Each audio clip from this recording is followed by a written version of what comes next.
Olá, eu sou o Felipe Oliveira, editor do TMJ. Hoje eu vou bater um papo com Vince Vader, que é professor de Game Design da ESPM, para entender o processo de criação de um jogo virtual.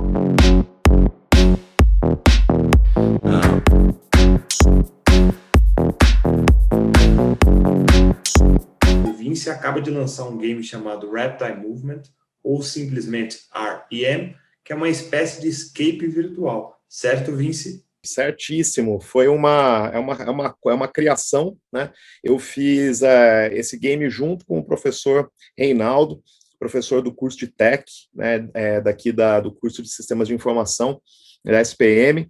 Surgiu de um bate-papo meu com o Reinaldo, era uma ideia antiga que eu tinha de fazer esse jogo, eu tinha ele na minha cabeça e estava faltando alguém ali para pegar e programar, né, e dar vida a ele. E aí eu conversando com o Reinaldo no final do ano passado, a gente estava ali trocando umas figurinhas a respeito de produção, né, de jogos, a respeito do Big Festival, vamos falar um pouquinho disso também, né, do Uhum. Brazil's Independent Game Festival, que a gente tem aqui um dos eventos mais importantes, né, que a gente tem de games aqui no Brasil.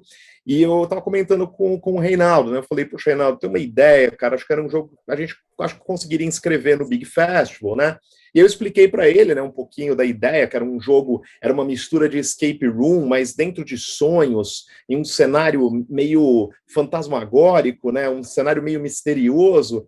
Aí o Reinaldo olhou e falou, pô, legal, vamos fazer, né? E a gente começou a fazer o game em metade de dezembro, mais ou menos, e no final de janeiro, comecinho de fevereiro, ele já estava pronto, né? A gente fez ele num tempo recorde aí, de umas 5 semanas e meia, né, mais ou menos, e a gente já inscreveu no Big Festival, estamos esperando agora, né? Agora tem uma seleção lá, a gente está aguardando ansiosamente aí para ver se a gente, né, consegue algum destaque ali no festival. E o jogo já está disponível. Depois eu vou passar o link para quem quiser fazer o download do jogo. Né?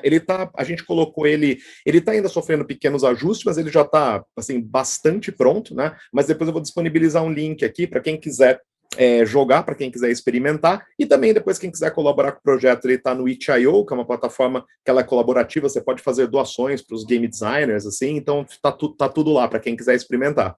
Bacana. Inclusive, esse fundo que o Vince está usando é um dos cenários do game.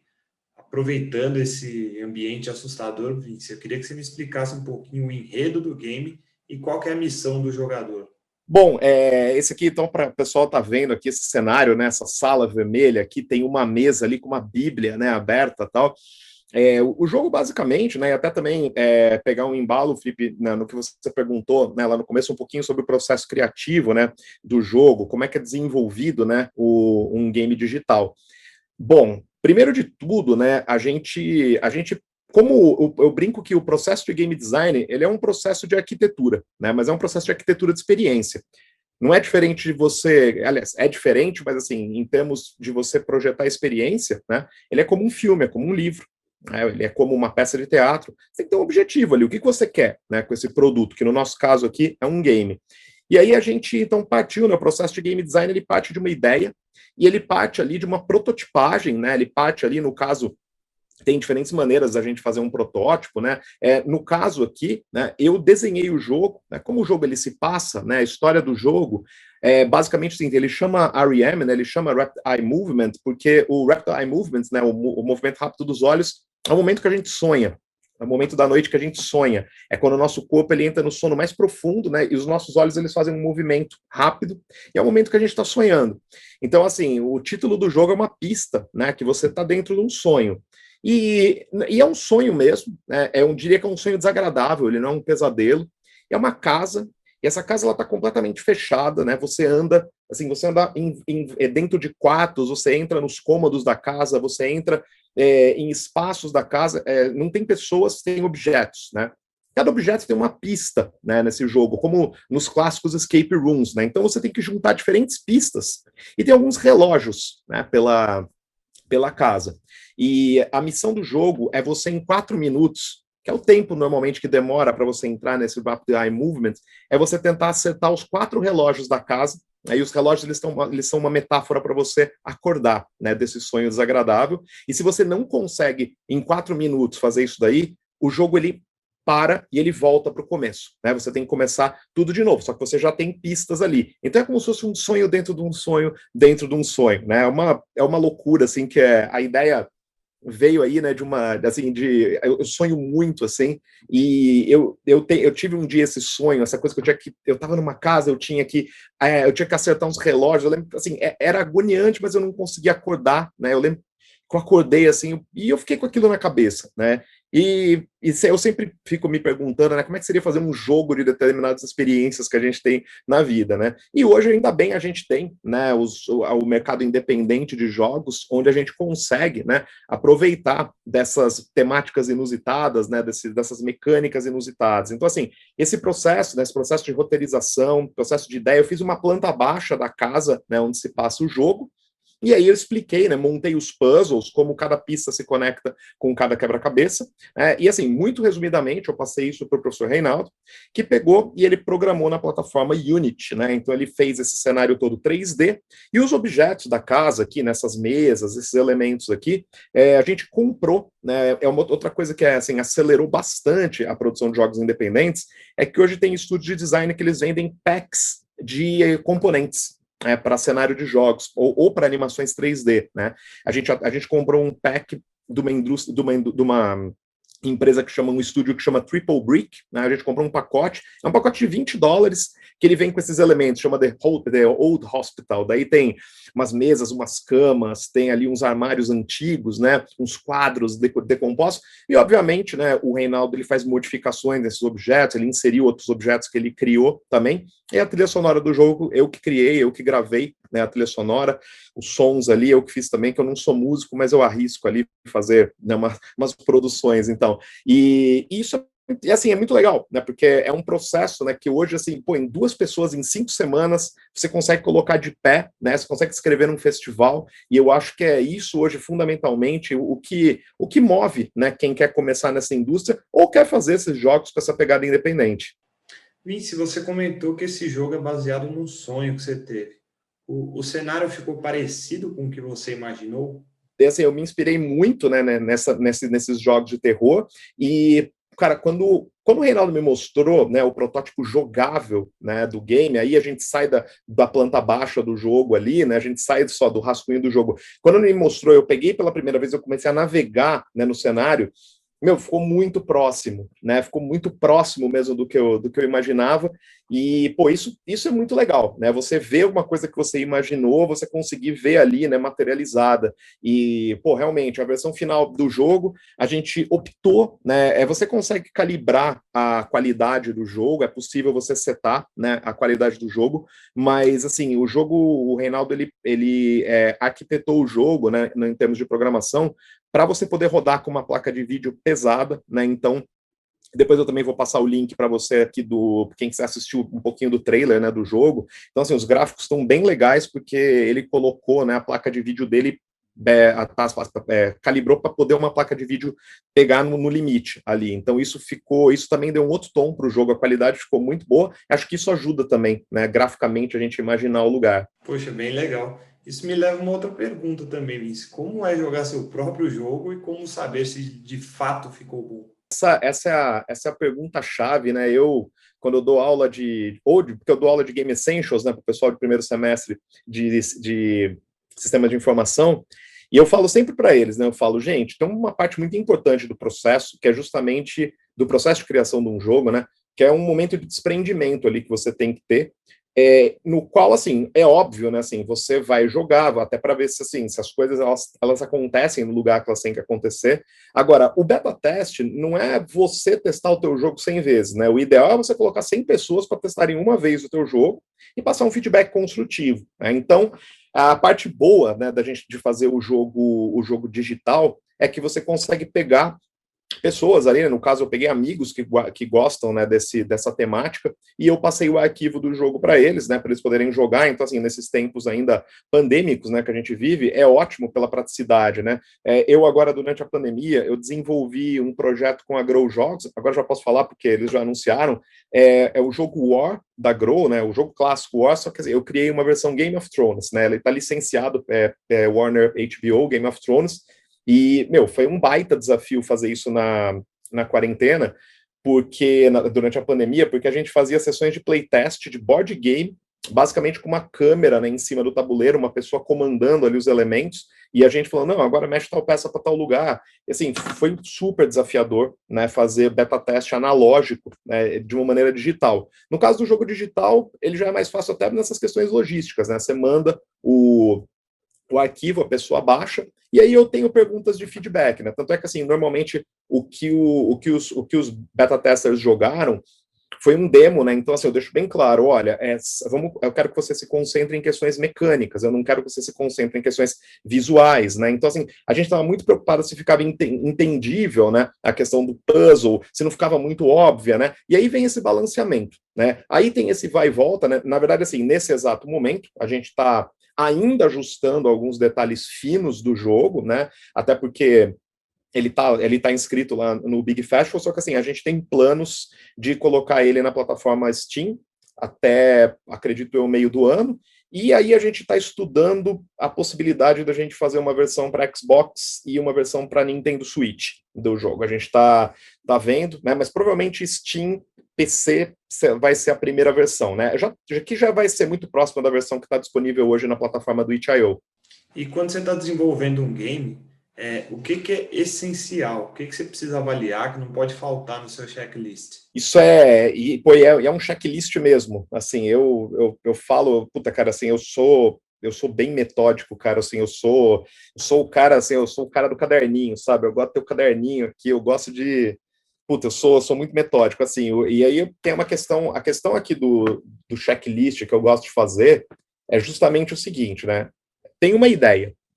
Cara, assim, essa ideia, ela precisa, antes de ir para uma tela de computador, né, assim, aí é uma questão do meu processo, assim, eu costumo desenhar ela, pegar, tipo, muito papel, e eu costumo rascunhar essa ideia, né? No caso aqui desse jogo, como ele é um escape room, eu parti de um mapa, né, ali, eu fiz um mapa, daí eu falei, olha, esse elemento está aqui, ele se conecta com esse ali, então, assim, tem um trabalho mesmo ali, eu diria assim, de pegar, é um trabalho de referências, né, de nessa hora lembrar de jogos que tem essa temática, jogar de novo, procurar vídeo no YouTube, é uma parte ali de referência, de brainstorm, é uma parte ali de rascunho, né, de sketch do jogo, né, então assim, acho que isso é muito importante, até porque a partir disso que eu consigo depois ir para um Photoshop, cara, consigo ir e fazer ali, né, um acabamento melhor, montar, né, o que a gente chama de um Game Design Document, né, um documento, eu brinco com um começo de conversa ali. Até para eu poder chegar no Reinaldo, que foi com quem eu chamei para fazer o projeto comigo, e poder mostrar para ele, e eu ter ali uma sequência de coisas. Eu falo, olha, assim, é um jogo para PC, não é um jogo para celular, porque assim, os comandos seriam diferentes, a atmosfera é diferente. O jogo é 3D, ele não é 2D, então ele já tem que começar, né, a pensar nesses detalhes. Então, assim, esse processo inicial, né, ele é muito importante, né? Então, assim, não pode faltar num jogo, no começo, boas referências, e um bom mapa, um bom rascunho. E aí, depois, o que não pode faltar num jogo é um bom protótipo.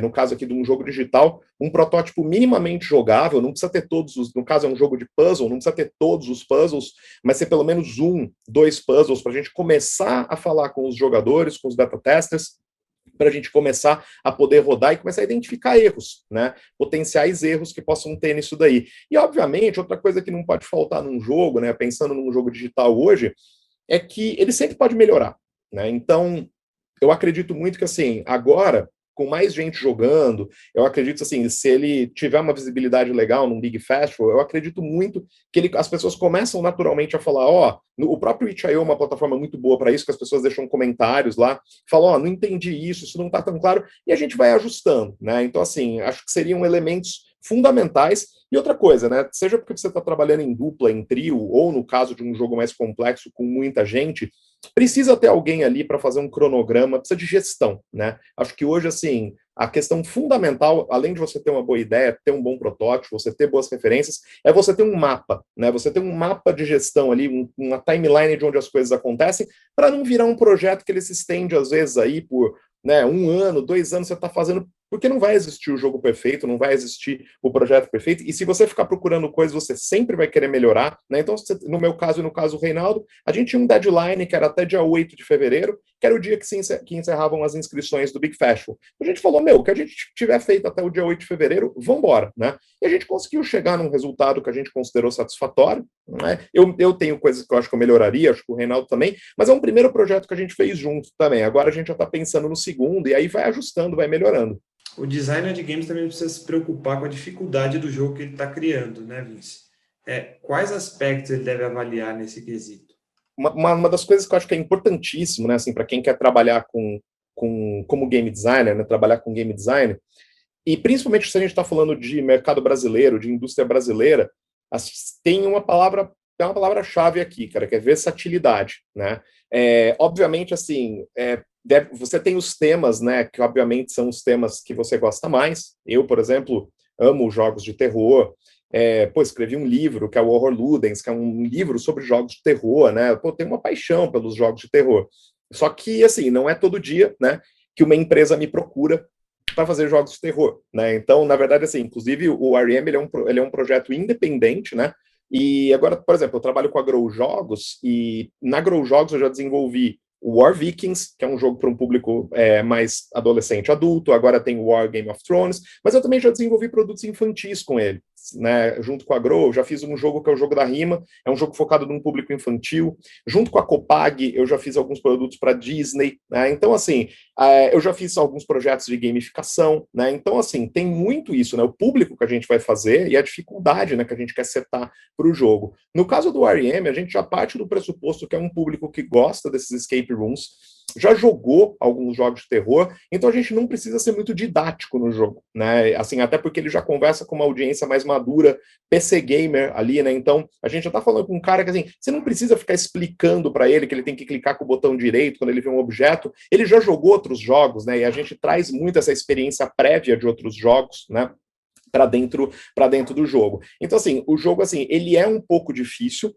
porque ele trabalha muito com questões, com um roteiro mais abstrato, né? Então, assim, ele começa de uma narração, é uma pessoa falando que ela está numa casa, que ela está num sonho, e aí, assim, o jogo ele não te fala nada. Ele não fala, olha, você precisa juntar essa pista, você tem que deduzir, né? E o jogo ele tem uma coisa de dedução também ali. Ele tem uma mecânica de dedução para você acertar os relógios. Você tem que olhar, tem uma relação assim entre as cores dos quartos, né? Os objetos eles sempre estão em quartos que eles são iluminados com uma cor. Então, assim, essa Bíblia, né? Aqui ela está nesse quarto com uma iluminação vermelha e tem um relógio que tem alguma coisa vermelha nele. Você tem que conectar essas coisas e tentar bater as pistas dos números que estão nesses quadros com os relógios, né? E aí você vai resolvendo os puzzles. Você citou que tem uma diferença em você criar um game para um smartphone, para um videogame ou para um computador. Essa diferença se limita a questões de controles ou tem alguma outra diferença que o desenvolvedor deve levar em conta no momento da criação? Muda bastante coisa. Assim, principalmente, vamos pegar assim, primeiro assim, partindo mesmo da questão de game design. Quando a gente pensa por projeto um jogo para PC, ou que ele vai rodar num console, que ele foi projetado para rodar numa tela maior, a gente consegue se preocupar com alguns elementos visuais que vão estar mais nítidos, né, naquele tamanho de tela. Quando a gente fala de um smartphone, né, a gente já tem ali uma redução ali dos elementos, né, o tamanho da tela é diferente, e até se o jogo ele tiver, assim, no caso, né, desse aqui, ele é em primeira pessoa, né, você vai andando pelo cenário, é muito mais fácil, né, com um controle ou com o teclado e mouse, você fazer essa movimentação. É possível, obviamente, a gente tem ótimos jogos que funcionam, né, em terceira, primeira pessoa no celular, mas ele depende muito de um touch ali, ele já tem uma questão mecânica que muda muito. E existe também uma questão fundamental aqui, que é a questão de processamento. Tanto é que, assim, quando você faz um jogo para PC, né, no caso, esse jogo aqui, a versão dele com os gráficos melhores, não roda no Nintendo Switch, por exemplo.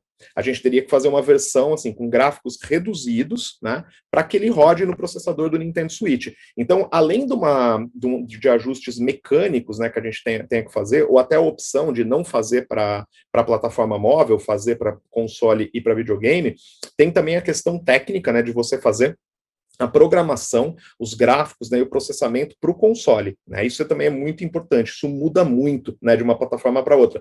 Eu brinco que, assim, né, essas ferramentas como Unity ou Unreal, né, que são essas game engines, né, não tem um botão lá tão fácil, quer dizer, um salvar como PlayStation, um salvar como Xbox. Tem uma série de modificações que você tem que fazer, cada plataforma tem um kit de desenvolvimento diferente, né? E tem cuidados diferentes ali do polimento, né? Que a gente chama ali, da finalização do jogo, que são importantíssimos ali para você justamente adaptar, né? Você poder fazer um produto que, assim, que ele seja interessante em diferentes plataformas. Esse seu sonho literalmente virou um jogo, né? Eu queria que você desse algumas dicas para quem também sonha em trabalhar com games ou criar o próprio game. A primeira coisa, assim, obviamente, né, se você quer trabalhar desenvolvendo games, tem que jogar muita coisa. E esse jogar muita coisa é jogar de tudo. Tem que jogar jogo de tabuleiro, tem que jogar jogo de celular, tem que jogar jogo de PlayStation, jogo de PC, tem que jogar jogo infantil, tem que jogar jogo que você gosta, jogo que você não gosta, né? Tem que jogar de tudo.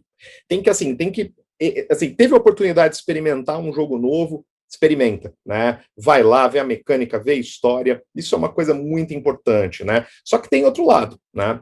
E obviamente, claro, né? Consumir, né? Os canais de games, sites de games, streamers, tá ali na Twitch, YouTube, Facebook, né? Acompanhar mesmo assim esse mundo, né?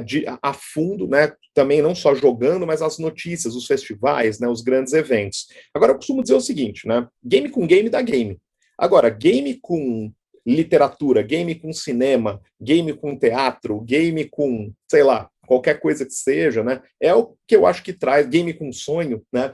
Eu acho que é o que faz alguma coisa, dá uma pimenta legal na hora de fazer ali, né, o projeto do game. Então, assim, jogar games é uma parte, mas, assim, ter um repertório que vá além dos games, eu acho que é o que ajuda a construir hoje games com temáticas, mecânicas, estéticas mais interessantes, né? Hoje, principalmente, assim, dentro dessa indústria independente, os jogos, assim, que eles chamam a atenção das comunidades, chamam a atenção da mídia, normalmente é um jogo que ele inovou mecanicamente, ele inovou tematicamente, ou ele inovou em termos gráficos, ele trouxe alguma estética diferenciada, né? E normalmente, sim, você olha e fala, puxa vida, isso parece um filme do David Lynch.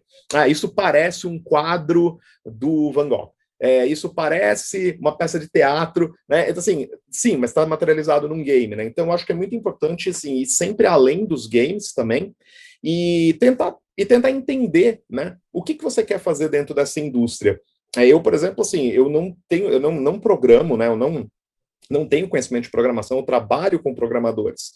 Eu não tenho conhecimento de execução de cenário 3D, de ilustração, mas eu trabalho com ilustradores, né, com designers de 3D. No caso de jogos de tabuleiro, trabalho muito com o pessoal de ilustração também, né? Mas a minha parte é a parte de arquitetura de experiência, a parte de game design ali, de documentação, de criação de mecânica, de criação narrativa. Então, isso e que é uma parte, é um começo ali para a gente poder também fazer essa gestão de como é que as coisas acontecem, né? E aí tentar achar também aí dentro, porque a indústria se sofisticou demais, né? A gente partiu lá de jogos da década de 70 e 80, onde uma pessoa fazia tudo, né? E naquela época bastava.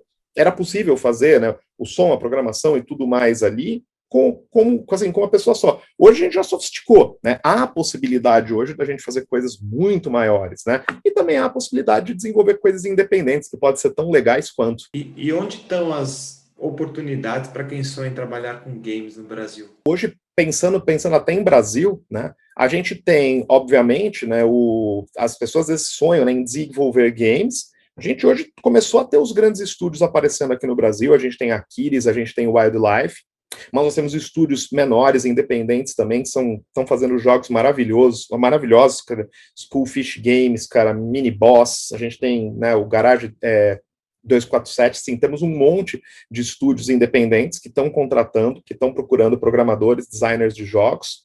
E a gente, obviamente, tem aqui no Brasil, até porque o mercado está começando ainda, um mercado que ainda está amadurecendo, as grandes chances hoje estão muito em produção de conteúdo, né? De